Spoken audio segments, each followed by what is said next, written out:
Playing open guard is one of the most challenging but fun things in jiu-jitsu because there's so many options that you have. Playing open guard is all about hitting targets, whether that means stepping on their hips, stepping on their biceps, or using hooks to create the guard and create a barrier for what your partner's going to do. Two of the most powerful guards are the inside hook guard and the outside hook guard. That's what we're going to call them because it's more modular. You can sort of understand the purpose of the hooks. And what I'm going to show you today is how both of those guards work, how both of them interrelate, and a quick partner drill that you can use for guard retention. So it just stands, right? One of the first types of guards that most people learn, let's face this way, is feet on hips, right? If I keep my feet on Jess's hips and she can't clear them, she literally can't pass my guard, right? I just stay attached to them. This is why one of the first things we learn in jiu-jitsu is keeping your elbows in tight so that you can use your elbow to scrape that foot off, right? So I have a target, Jess clears the target, right? So one of the other guards that we like to do is called, and you may hear this guard referred to as the De La Riva guard, it's the outside hook guard. So my hook goes from outside to inside. I can leave my foot on Jess's hip or I can place it on her knee. The reason that, I'll talk about the function of this in a second, but this is what we think of when we think of our outside hook guard. And we can be doing different things with our hands here that I'll talk about in a second. So outside hook with the foot on the hip. So the reason that this hook is important is if Jess tries to get away from me, even if I don't have any grips, right, I kind of stay stuck to it, right? My feet, details about the feet, I don't have pointed toes like a ballerina. I have an active hook that really contours to the inside of her thigh, right? A lot of people will grab the heel here. I like to do that. Some people will grab the pants here. We'll talk about what to do with our hands in a second, but this drill is going to be all about our feet and legs. This is my control leg. Because I have her leg wrapped, and as you see, she can't get away from me until she disrupts this control.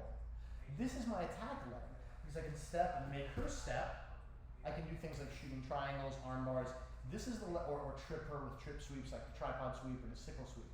So this is my control leg that I use to control the position, and this is my attack leg. Right? So those are some of the basics of control of the outside hook guard. A couple of other quick principles. You see how one reason that I love grabbing the heel here is I can turn her knee in. And also it just gives me another layer of control to control her leg.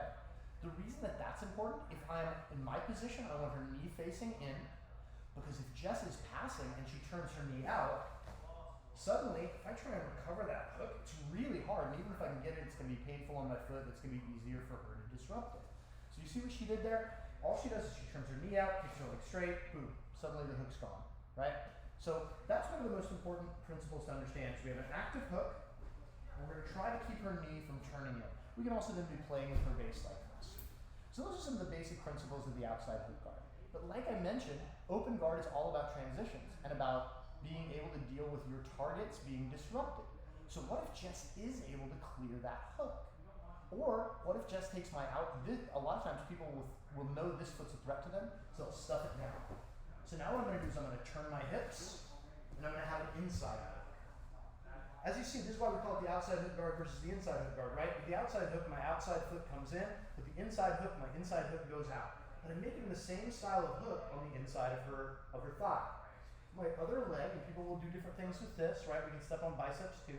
But for now, I want to step with my toes in, feet on her hip. Now, even if I don't make grips, if Jess tries to get away from me, once again, I'm controlling this leg, right? So we can grab the heel here, we can grab the collar and sleeve, lots of stuff we can do with the hands that we'll get into in other videos. For now, I just want you to understand the hip movement. And here's where we get into I'm going to tell you a little bit more about how to control this position, and then I'll give you a quick drill for transitioning back and forth. So I have to be on my side. See how I'm facing inside toward Jess? If I'm facing here, Jess disrupt my grips? Yeah, super hard for me to maintain control. So I have to be on my side with my pelvis pointing this way. I also have to have my foot on the hip here, because that way I stop her from from progressing forward. I can push her, I can pull her, all that sort of stuff. Small detail that also makes a big difference. Me personally, I like to put my elbow under my knee. The reason I like to put my elbow under my knee here is if Jess dominates this space, she's going to pass my guard. Let's say she disrupts my grips and puts her knee down, I'm in trouble now, right? I'm getting my guard passed. Whereas if I have my elbow under the knee and she does this, it's going to be very difficult for her to maintain any kind of control. So those are some of the basic principles of inside hook control versus outside hook control. Now look, everybody has a plan A, a plan B, a plan C, and hopefully we get down to plan Z one day. My hope for you when you do jiu-jitsu is your plan A works every time, right? If you want to play the outside hook, I want you to never have that hook disrupted. But that's not realistic. So we need to know some transitions to do that. So what we're going to do is, Jess is going to push this foot down. I'm going to step on the mat, turn my hips in, and get to my inside hook position.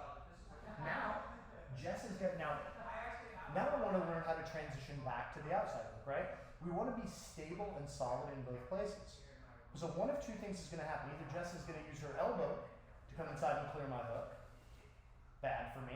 Or I'm just going to decide I want to go back to the outside hook. So I'm going to use my feet to lift my hips in the air, take my inside hook out, step on the hip, go back to the outside hook.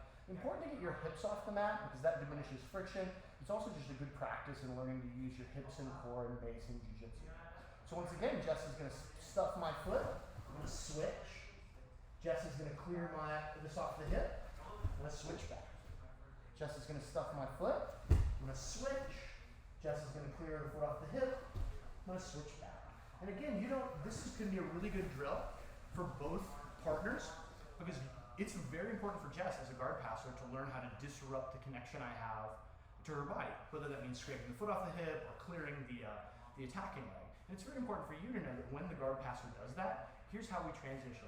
I always make the analogy that guard is a universe and all the different guards within it are galaxies. You could spend an entire year just studying the outside hook guard and do just a bunch of great stuff from there. Galaxy is really big, but if that galaxy starts to collapse, you have to transition to another galaxy. And that's why it's really important to learn from how to go from one guard to another, and hopefully this is helpful in terms of helping you go from the outside hook guard to the inside hook.